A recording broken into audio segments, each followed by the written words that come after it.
Olá, meus alunos, sejam bem-vindos a mais um vídeo do nosso curso de Sistemas Distribuídos.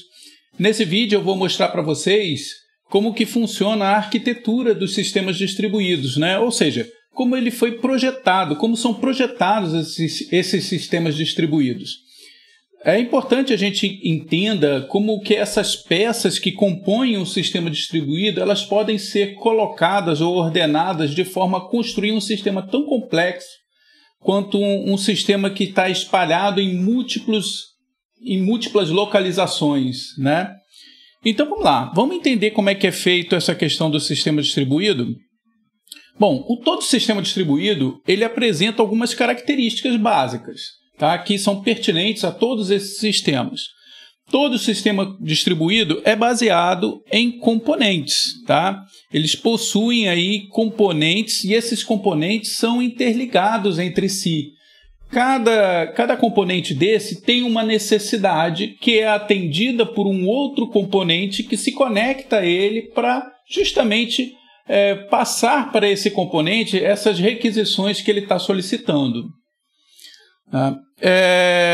Portanto, tem essas conexões aqui entre os componentes, né? E essas conexões elas servem exatamente para que os componentes troquem mensagens entre si. Essa é a parte fundamental da presença de um sistema distribuído. Cada componente que está normalmente isolado em uma localização distante, né? Estão distantes entre si. O que vai mantê-los unidos através dessas conexões é exatamente essa capacidade de haver essas trocas de mensagens entre eles. A gente vai ver que existem algumas arquiteturas possíveis de serem feitas, de serem construídas a partir de sistemas distribuídos. As arquiteturas em camadas, né? Aliás, no primeiro slide, no primeiro vídeo que eu falei sobre a definição de sistemas distribuídos, eu mostrei exatamente um exemplo de sistemas operacionais e citei a questão de sistemas operacionais distribuídos, né? Então, esse é um exemplo típico. A gente vai ver isso mais à frente nos slides, né? Mas existem também arquiteturas baseadas em objetos, arquiteturas baseadas centradas em dados armazenados, né? Normalmente, essas arquiteturas centradas em dados dão aquela ideia de servidores, né? Então é possível sim ter um ambiente cliente-servidor distribuído, né? Desde que isso fique transparente ao usuário, né? É possível construir essa arquitetura centralizada, né? Existem arquiteturas baseadas em eventos, essa aí já é mais relacionada, por exemplo, à internet das coisas, né? Onde você tem normalmente sensoriamento em cima de dispositivos e esses sensoriamentos geram eventos, por exemplo, a elevação de temperatura, e aí acaba disparando eventos que são monitorados por outros agentes, né, outros componentes que estão inseridos dentro desse sistema. Tá? Então vamos ver aqui como funciona cada um desse tipo de arquitetura. Bom, como eu falei agora há pouco, né, a arquitetura em camadas, né, você tem, eu usei esse exemplo aqui na apresentação do que era na definição de um sistema distribuído. Se a gente lembrar lá do nosso estudo de sistemas operacionais, a gente vai lembrar que o sistema operacional em si, ele é um sistema baseado em camadas, onde você tem um hardware lá no centro daquela camada e em volta dessa camada de hardware você tem abstrações que começam pelo kernel, que vão justamente fazer as interfaces de drivers de dispositivo para conectar ao hardware, mas mais acima nós temos gerências de memória, gerências de processo, finalmente os system calls, né, as chamadas de sistema para o núcleo do sistema operacional. Tudo isso são camadas empilhadas até chegar na visão do usuário, que seria justamente a interface com esse usuário, que seria interface gráfica ou interface de texto, pode ser. No sistema distribuído, né, a gente pode construir também usando essa arquitetura para moldar esse tipo de sistema.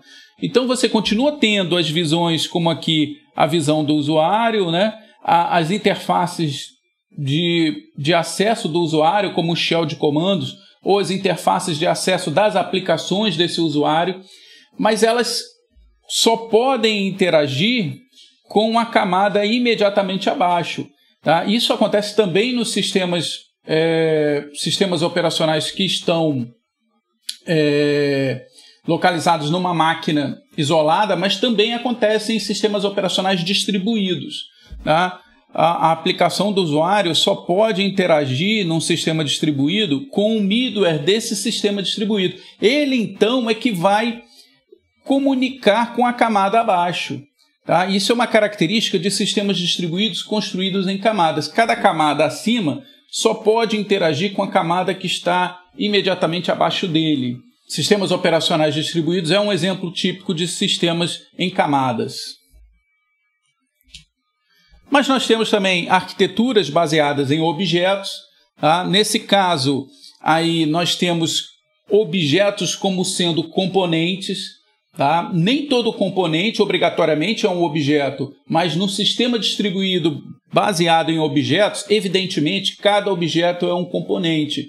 E a comunicação desses objetos, que são remotos, tá? É importante dizer como é um sistema distribuído, né? O que diferencia esse sistema objeto distribuído para um objeto convencional é que esses objetos, em geral, estão distribuídos em localidades diferentes. Tá? Mas, da mesma forma que num sistema orientado a objeto convencional, tradicional, que a gente já estudou extensivamente aí ao longo do curso, né? A gente tem a comunicação feita através de métodos responsáveis por estabelecer essas trocas de mensagens entre os objetos. Existe também no sistema distribuído a possibilidade de haver troca remota entre esses objetos. Tá? Um exemplo claro disso aí é o Java RMI, né, de Remote Method Invocation, que é um recurso Java, né, da interface Java para sistemas distribuídos, onde você pode não só instanciar objetos remotos, né, a partir de suas classes instanciar objetos remotos, mas como também haver trocas de informações, troca de mensagens entre esses objetos remotamente. Tá? Isso tudo acontece de forma transparente ao usuário, isso que é bastante interessante. Tá? Eles são baseados, no caso específico aí do RMI, são baseados em cliente-servidor, então existe um servidor que é responsável pelas comunicações remotas, que distribui essa comunicação entre os objetos remotamente, né? Isso é uma característica dessa aplicação específica para Java, tá? Mas ela é comumente, toda ela baseada em objetos, é comumente trabalhada nessa forma cliente-servidor. Tá? Então vamos seguir aqui. Arquitetura centralizada em dados. Tá? Novamente nós temos essa característica de cliente-servidor, né? Está praticamente embutido aí a presença de um repositório de dados, né? Porque a comunicação dessa arquitetura é feita através de um repositório de dados. Tá? Mas isso tem que estar transparente ao cliente.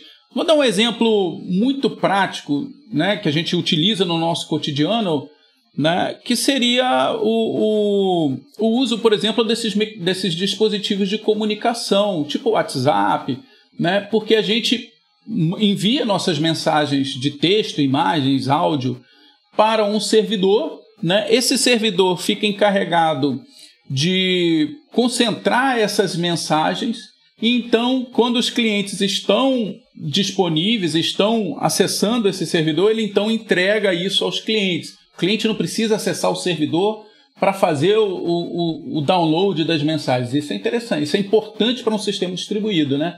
Isso tem que acontecer de forma automática para o cliente. Ele entra, a partir do momento que ele está disponível na rede, né, que ele se conectou a essa rede de comunicação, automaticamente o servidor detecta isso e já envia essas comunicações para esse componente.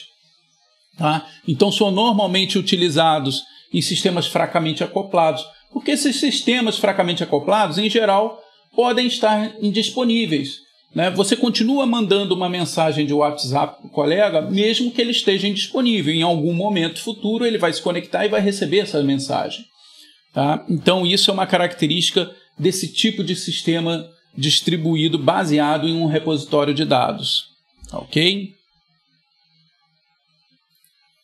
Temos também a arquitetura baseada em eventos, aí é bem cara de internet das coisas, né?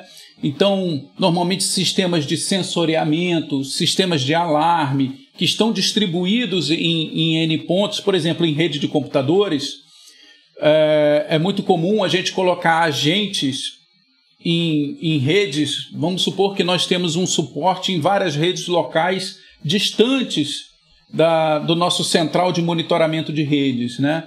E a gente gostaria de saber como é que está a saúde da segurança dessa rede, né? Se ela está funcionando corretamente, ela está sempre disponível, ou ela está sobre algum gargalo, ou sendo atacada. Então é muito comum a gente colocar agentes nessas redes, né, distantes da gente, e esses agentes ficam enviando informações de forma remota para um equipamento central de monitoramento dessa rede.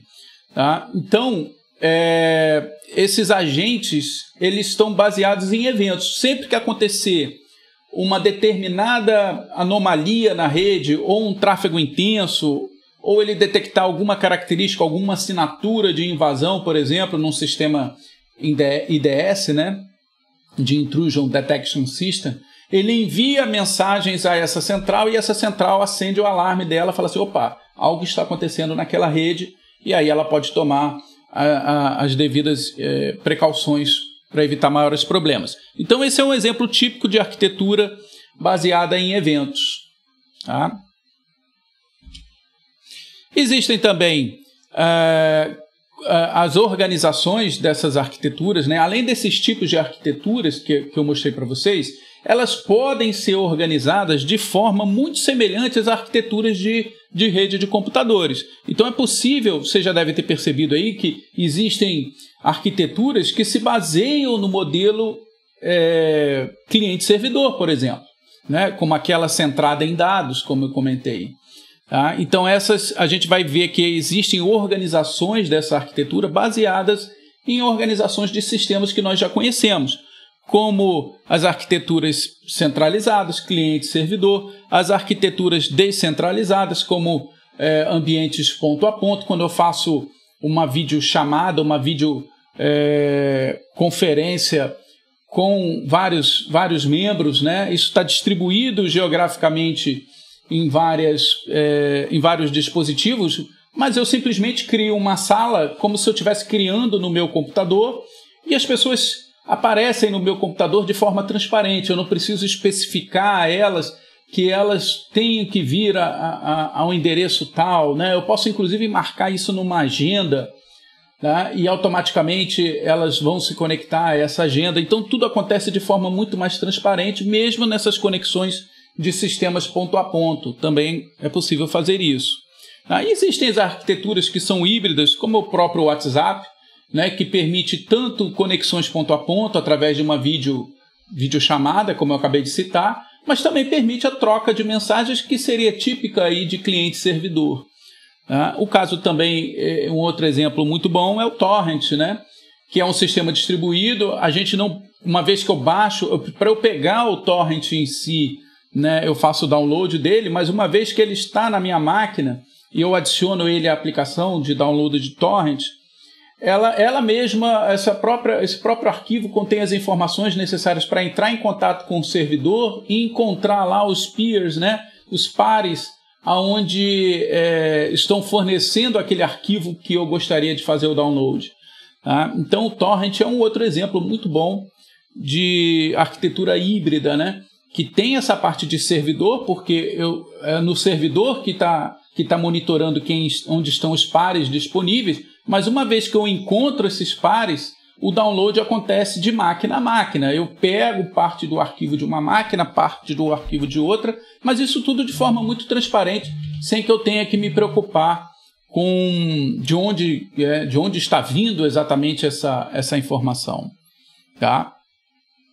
Bom, pessoal, no próximo vídeo, então, eu vou mostrar um exemplo de sistema distribuído usando uma arquitetura cliente-servidor, só para vocês terem uma ideia, né, de que é possível realmente criar sistemas distribuídos, transparentes para o usuário, tá? Mas utilizando tecnologias de rede que a gente está comumente acostumado.